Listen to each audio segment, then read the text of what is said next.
Okay, so we're going to close it out with a summary video.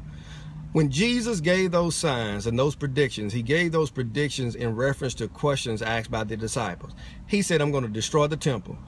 The disciple wanted to know when these things were going to take place. When was Jesus going to destroy the temples? And he said, I'm going to give you signs for when these things are about to take place. And he gives them signs. He said it was going to happen in their generation. He said the gospel would be preached into all the world, and then the end would come.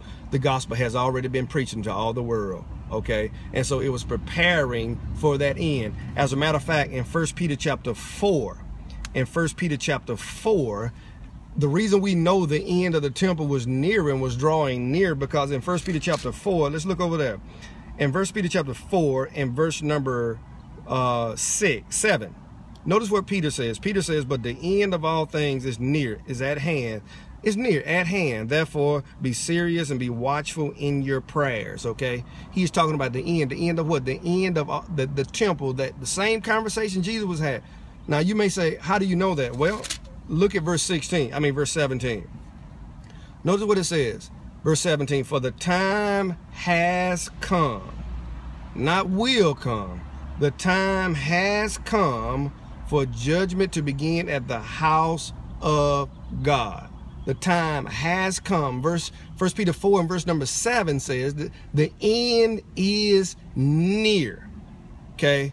The end is near. 1 Peter 4:17 says the time has come for judgment to begin at the house of God. The house of God always refers to number one, either the tabernacle or the temple or the church. This obviously can't be the church, because the church was just brought into existence. The judgment here is referring to the temple. The end of all things was at hand for the temple, and Peter was letting these people know. Now, you may ask yourself the question, well, why did God want to judge them? What was so bad about the temple? What was so bad about Jerusalem that God wanted to destroy it? Well, it was because they were murdering God's prophets. You remember what Jesus said in Matthew chapter 23?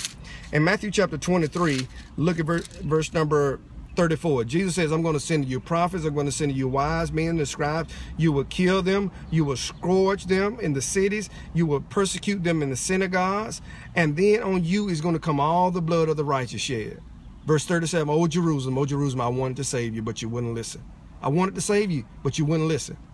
And you know what the apostles preach? They preached the very same thing, that God was getting ready to destroy Jerusalem, that he was getting ready to destroy the temple. And you know why Stephen was killed? In Acts chapter 7. Turn to Acts chapter 7. Acts chapter 7.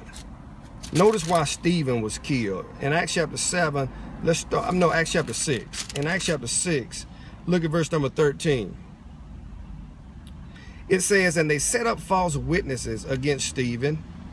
By the way, look at verse 8 so you can see it's Stephen. In verse 8, Stephen, full of faith and power, did great wonders and signs, okay? And he was in the synagogue talking to these people. In verse 12, they stirred up the elders. So in verse 13, they set up false witnesses saying, this man does not cease to speak blasphemous words, notice, against this holy place and against the law. And in verse 14, what did they hear him say?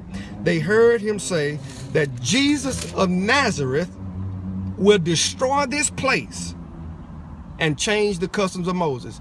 Stephen was preaching that Jesus would destroy the temple and change the customs of Moses, change the law of Moses. The same thing Jesus said in Matthew 24. You see these stones? I'm going to tear every one of them down.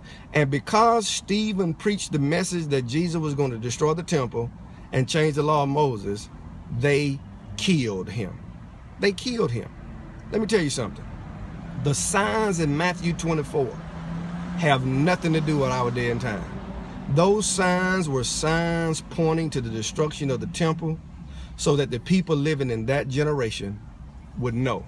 There are no signs in our day and time that are pointing you to anything that's going to happen at our moment and in our time. If you want to, if you need a sign, here's the only sign that you need. One day you're going to be judged, and you're going to be judged by the Lord. Get your life together.